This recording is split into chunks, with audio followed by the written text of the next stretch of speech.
Никто этого не планировал. Никто ничего не назначал. И все же, за считанные секунды, весь цифровой мир переключил свое внимание на один спонтанный вопрос: стоит ли нам включить Р-Лайв? То, что последовало за этим, было не просто трансляцией. Это был момент, который напомнил миллионам, почему непредсказуемость остается самой мощной силой в попикультуре. Прямой эфир начался непринужденно, почти игриво. Смех наполнил экран. Лица появлялись без подготовки. Атмосфера была легкой, знакомой и обезоруживающе человечной. Первым заговорил Тэйон, его голос был спокойным и теплым.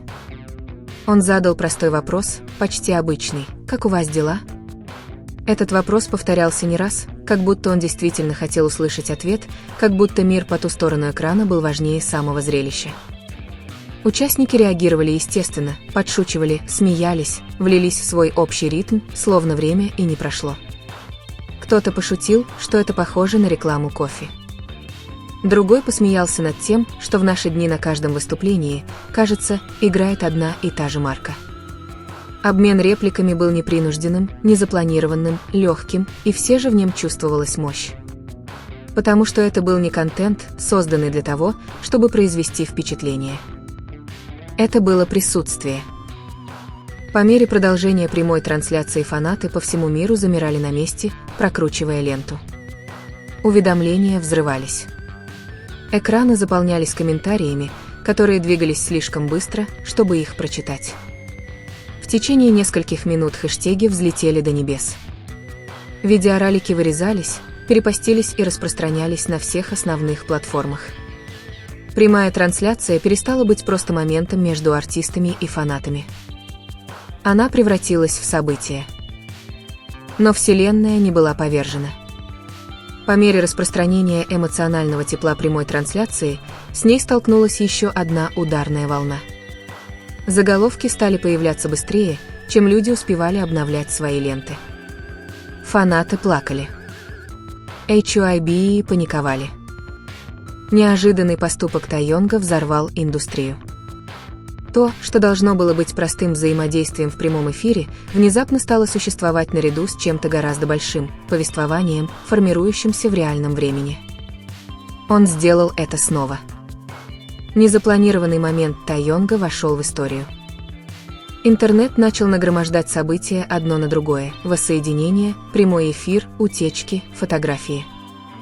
Все обрушилось в одну сокрушительную волну. Затем прозвучали слова, которые перевернули все с ног на голову. Проект Тайонга 2026 никогда не предназначался для показа. Мгновенно распространилась путаница. Фанаты задавали вопросы быстрее, чем появлялись ответы. СМИ бросились проверять информацию. По слухам в интернете, HYBE, похоже, были совершенно не готовы к масштабу реакции. Это был неконтролируемый запуск. Это был хаос, самый большой шок 2026 года. Воссоединение Тайонга и утечка казались нереальными. Каждый заголовок звучал громче предыдущего. Каждый репост усиливал ощущение того, что происходит что-то необратимое. Никакого предупреждения. Никакого контроля. Тайонг просто переиграл всю индустрию. Язык был драматичным, но реакция была реальной. Показатели вовлеченности взлетели до уровня, обычно характерного для глобальных сенсационных новостей. Интернет рухнул. Скрытый проект Тайонга был раскрыт случайно. Платформы испытывали трудности. Прямые трансляции тормозили. Алгоритмы не могли перенаправить внимание на что-то другое. ARMY кричали не метафорически, а эмоционально, коллективно. Всемирный взрыв. Новый образ Тэйона и утечка информации о его проекте бьют рекорды. И на протяжении всего этого Тэйон оставался тем же, спокойным, уравновешенным, невозмутимым. Этот контраст стал самым шокирующим элементом всего происходящего. Пока мир бушевал, он снова спрашивал, все ли у всех хорошо. Аналитики позже указали на то, что многие фанаты чувствовали инстинктивно. Это была не стратегия. Это было столкновение подлинности и масштаба. Такие моменты нельзя сфабриковать. Они происходят, когда связь перевешивает контроль. Тэйон не объявлял о планах. Он не намекал на будущее. Он не объяснял себя. Он просто существовал.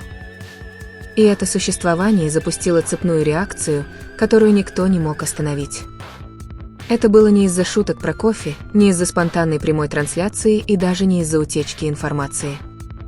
Речь шла о присутствии, о том присутствии, которое превращает обычные моменты в историю, о том, которое напоминает миру, что истинное влияние не требует крика.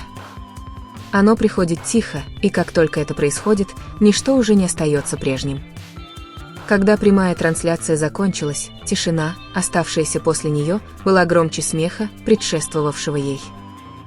Фанаты смотрели на пустые экраны, пересматривая увиденное, пытаясь понять, как что-то настолько простое может показаться таким ошеломляющим. В течение нескольких минут фанатские сообщества мобилизовались. Появились стенограммы. Видеоролики замедлялись. Скриншоты архивировались, как исторические документы. Каждое слово, каждый смех, каждая пауза воспринимались как нечто значимое. СМИ пытались классифицировать это событие. Была ли это обычная прямая трансляция? Стратегическое появление? Реакция на уже разворачивающийся хаос? По правде говоря, оно не подходило ни под одно из этих определений. Это было столкновение спонтанности и масштаба. За кулисами инсайдеры индустрии тихо признавали, что такого эффекта невозможно добиться одним лишь планированием. Это было нечто более глубокое, нечто, основанное на доверии между артистом и аудиторией. Фанаты отметили, как Тэйон постоянно возвращался к одному и тому же вопросу во время прямого эфира, снова и снова спрашивая, как у всех дела. Это не было просто заполнением эфирного времени. Это звучало искренне, почти как забота. Это повторение стало символичным. В разгар глобального хаоса он проверял, как у всех дела. По мере того, как распространялись обсуждения, многие фанаты размышляли о том, почему этот момент казался таким личным. Они поняли, что дело было не в неожиданных появлениях или вирусных заголовках. Дело было в том, чтобы быть замеченным. Тэйон не обращался к фанатам. Он говорил с ними. Культурные комментаторы начали указывать на то, насколько редкой стала эта динамика в современной культуре знаменитостей. Большинство фигур общаются через менеджмент. Тэйон легко обошел их. Прямой эфир еще больше очеловечил его, развеяв миф, но не принизив легенду. Наоборот, это усилило его влияние. Люди, которые никогда раньше не следили за BTS, смотрели повтор.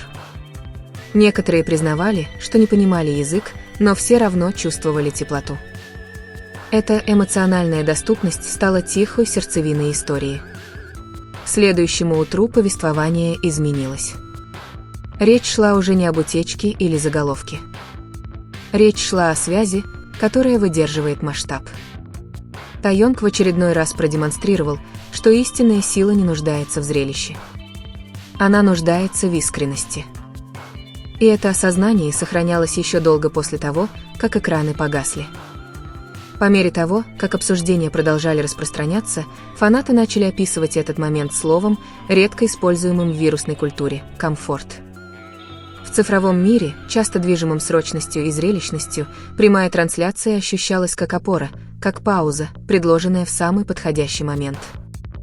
Наблюдатели отметили, как спокойное поведение Таёнга действовало почти как якорь посреди окружающего хаоса. В то время как заголовки кричали, а теории закручивались по спирали, его присутствие оставалось неизменным, напоминая аудитории, что не все нуждается в объяснении, чтобы быть значимым. Контраст стал поразительным. С одной стороны, интернет в безумии. С другой стороны, артист просто общался, смеялся со своими коллегами и существовал без всяких притворств. Этот дисбаланс только усиливал эффект. Фанаты начали говорить, что этот момент совсем не ощущался как контент. Он ощущался как связь, нечто редкое, мимолетное и глубоко человеческое в пространстве, где часто доминируют показные выступления. И по мере того, как реакции постепенно переходили в размышления, одно чувство выделялось на фоне шума, тихо разделяемое на разных платформах и в разных часовых поясах. Это было не просто то, что мы смотрели. Это было то, что мы чувствовали.